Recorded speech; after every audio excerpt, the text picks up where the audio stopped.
Welcome to the Mind Grow Radio Storytellers Series podcast. I'm your host, Stephanie Kathan, and today we're going to be talking about finding inspiration as an entrepreneur.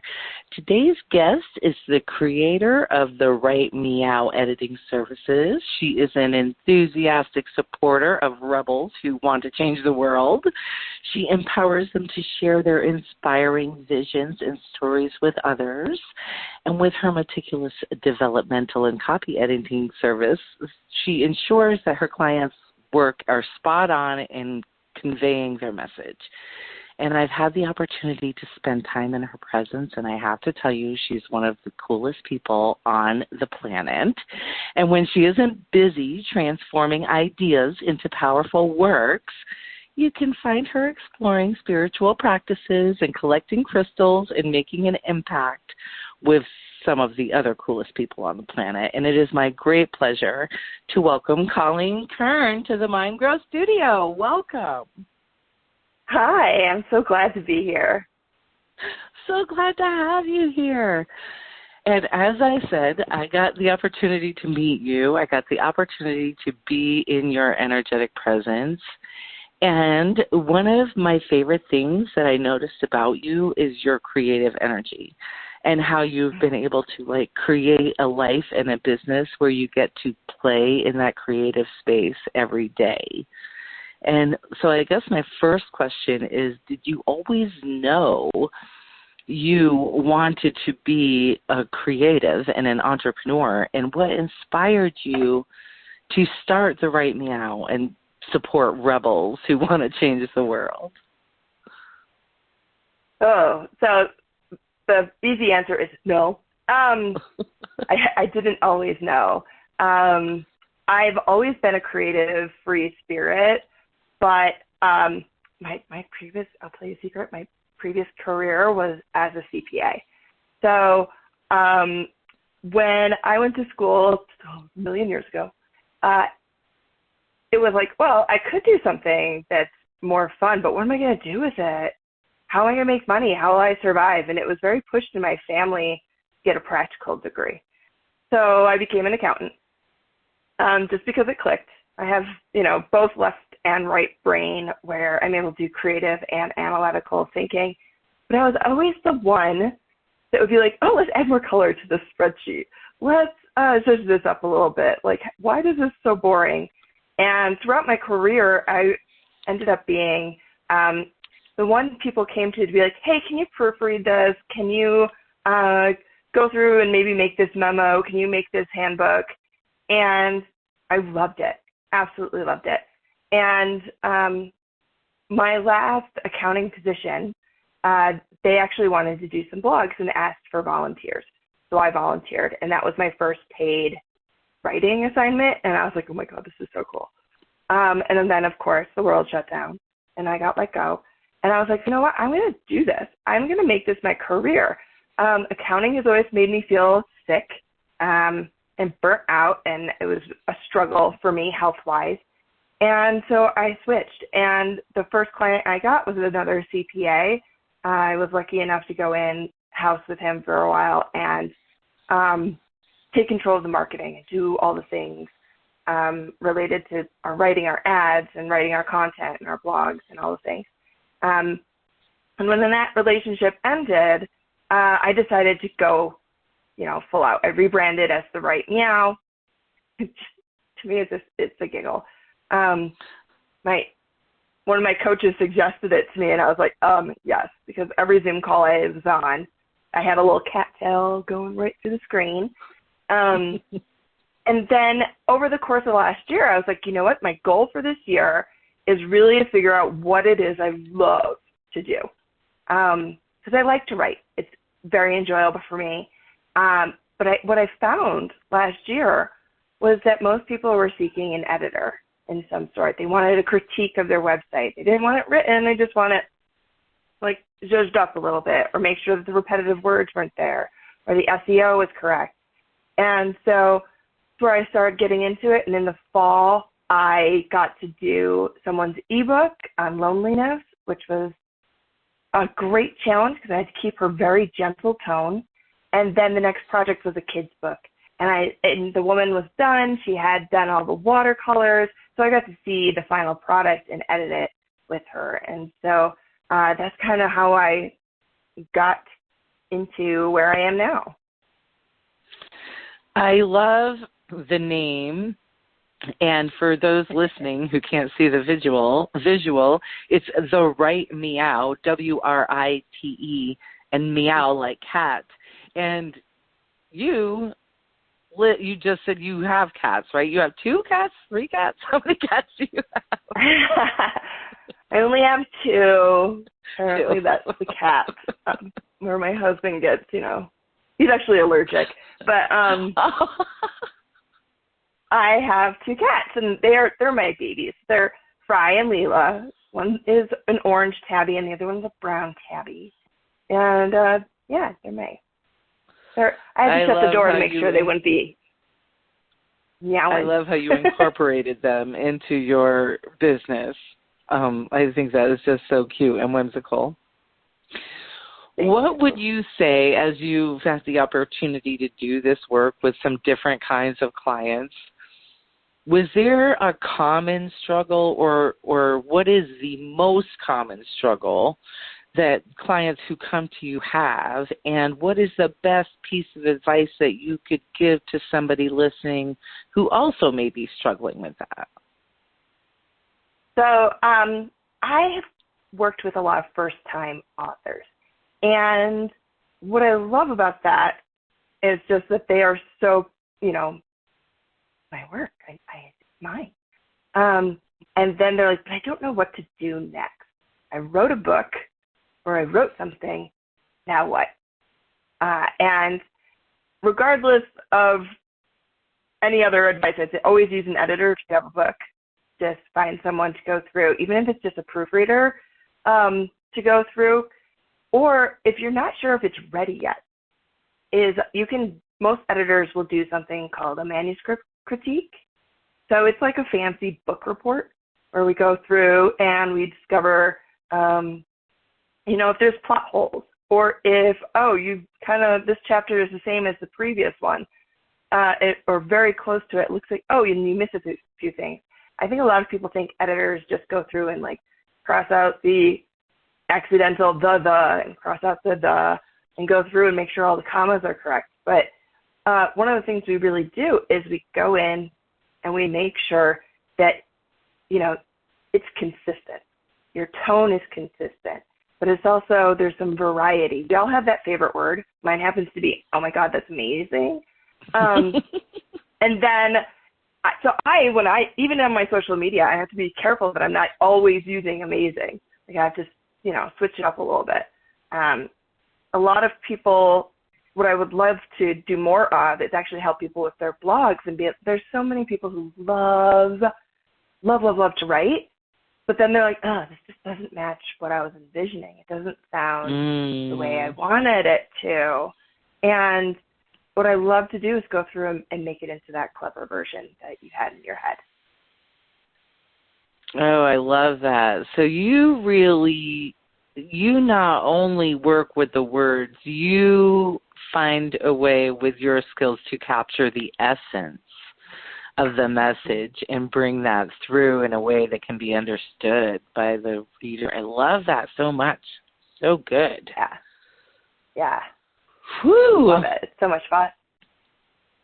So you said no, you did not know that you wanted to be an entrepreneur, but now that you have started, what advice would you give to somebody else who might just starting out, just feeling that spark and not really knowing, maybe sitting in a 9-to-5 uncomfortably, knowing that there is more, but not knowing what?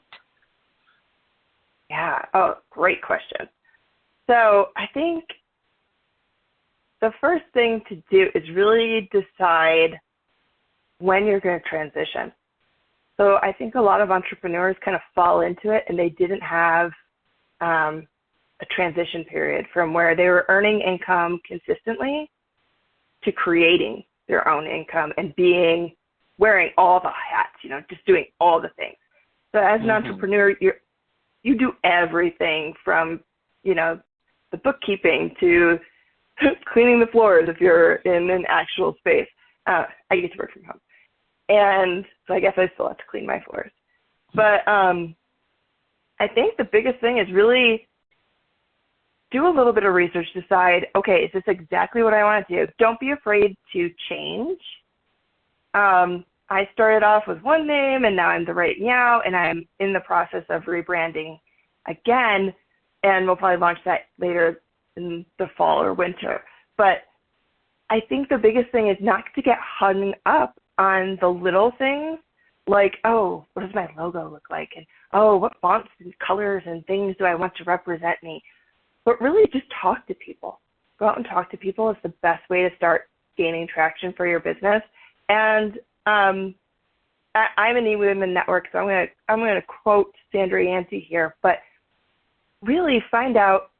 Oh, and I lost my thought right after I pitched her.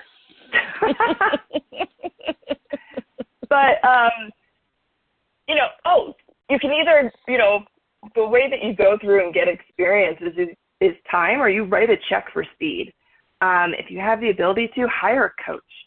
Wherever it is that you are, your skills are the least developed, and get a coach to help support you. It will help make you go faster. I actually have a failed business. I was a health coach after the first in 2016. And coming out of my CPA career, I was like, I know everything about business, whatever. And I really underestimated the marketing piece and how important and how steep that learning curve can be if you're going it alone. So learn from others. Google is free.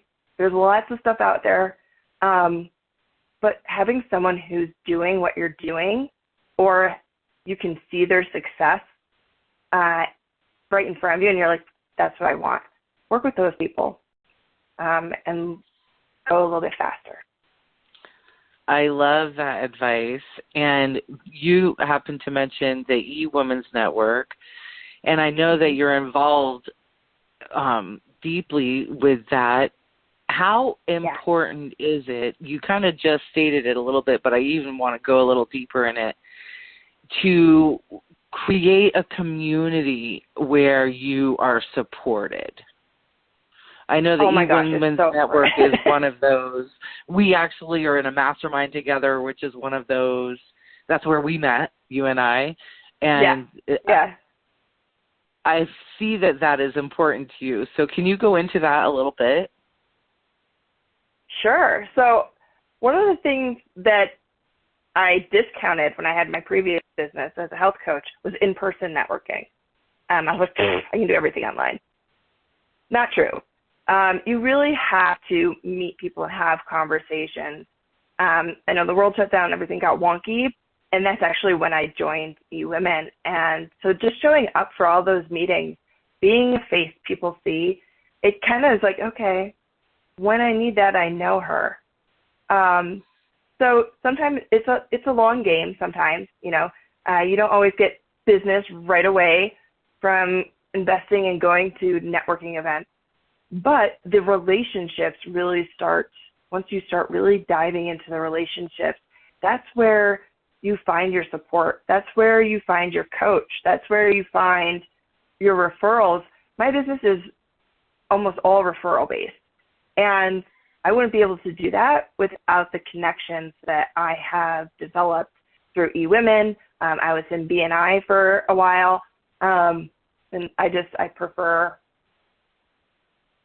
eWomen because it's once a month instead of every week.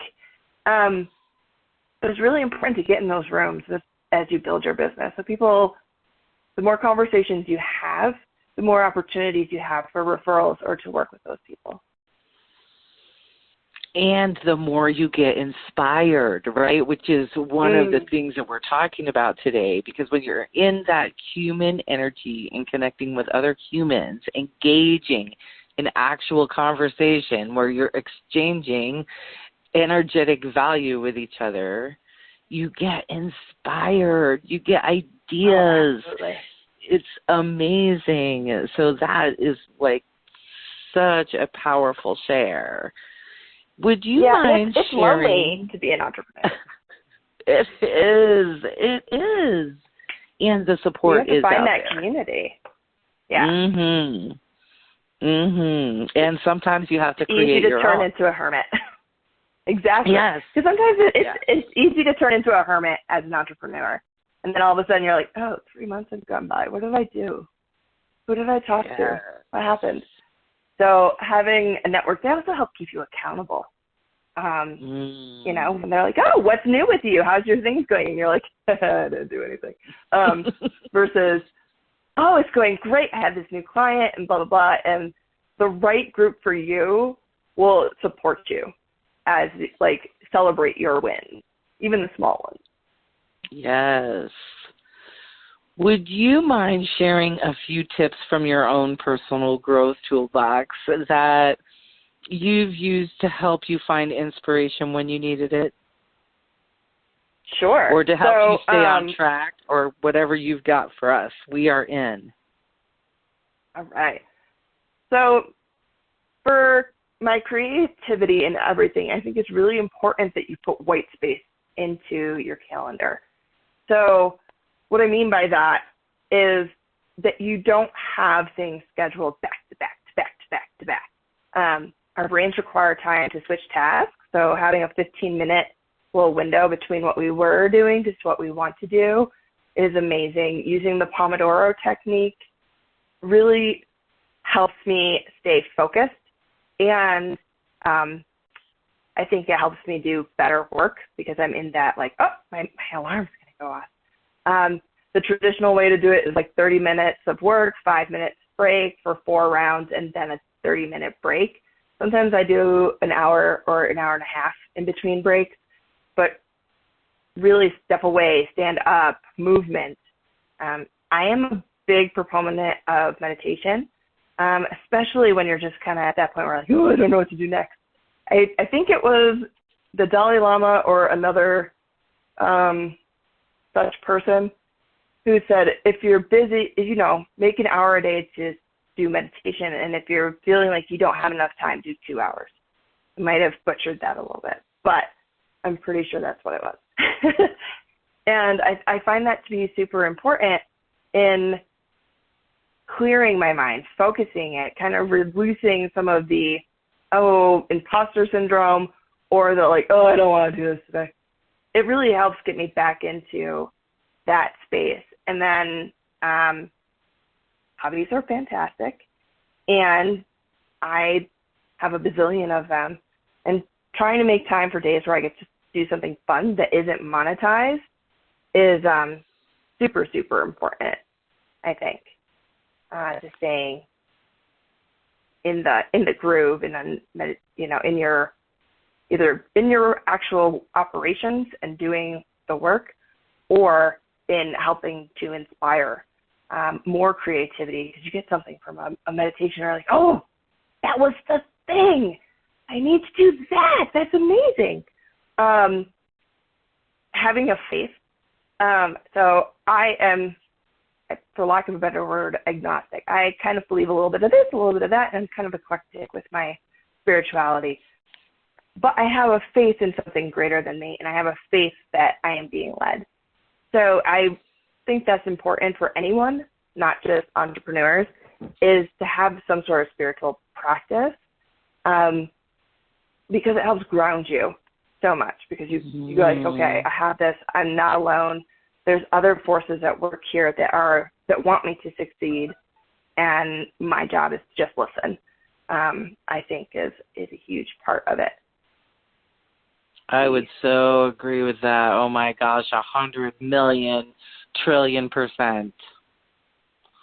Yeah, how important it is. It's so important. You know, it's just one of those things that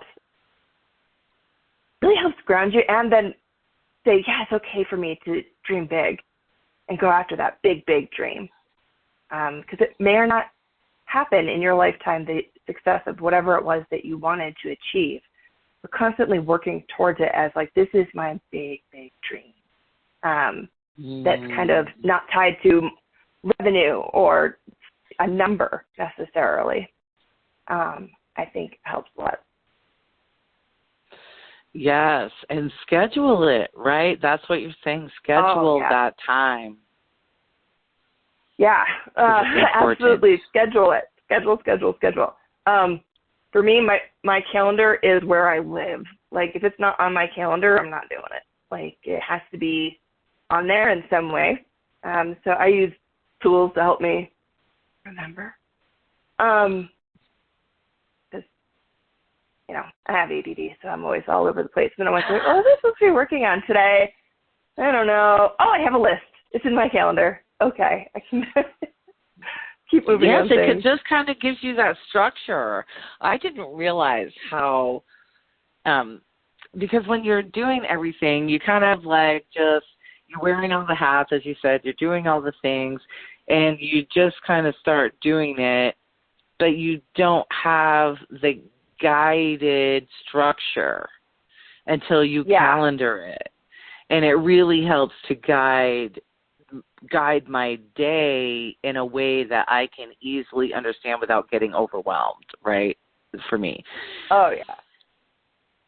And that's another reason it's so important. So much. Like, because if I forget, okay, there it is on my calendar.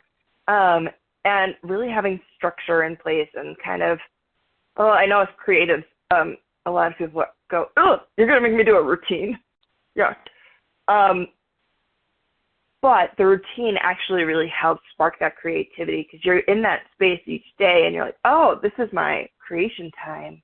All right, I know what I want to do. You kind of get into that, which I'm still learning. To stick to my routine. What is the best piece of advice you could give right now to somebody listening who is maybe afraid to dream big, as you were just saying? Oh, what? Like just one piece of advice? So we have plenty of time. We have like 5 more minutes if you want to go long on that. So I'm sorry, and then I forgot the question because I'm up in my head. What is the best piece of advice you could give to somebody who might have a really big dream but afraid to go after it? Got it. All right. So my best advice, start small. Like, everyone has something in them to do something, to be, to create something, to give life and have children, something. Everybody has something that they're working towards in their life. But what if you doubled it? What if you tripled it? How does that feel? Start to kind of lean into, okay, I thought what I wanted was to be a solopreneur, and no, what I really want to do is build an agency and build this whole big intricate thing that might seem way bigger than you. And that's, sit with it. Start dreaming a little bit bigger. Take baby steps. Yes, that's the best advice for that. I love it. Where can people go to learn more about you, who you are, what you're doing, and just tap into the essence of the amazingness that is you? So I'm pretty active on Facebook, and you can find me there. Either my personal profile, I put a lot of stuff on there, so you can go and follow me at Colleen Kern is where you would find me on my personal. And then I'm on Instagram and Facebook as the Write Meow for my business. Yes. Go connect with this woman. I'm telling you right now, you will be so, so glad you did.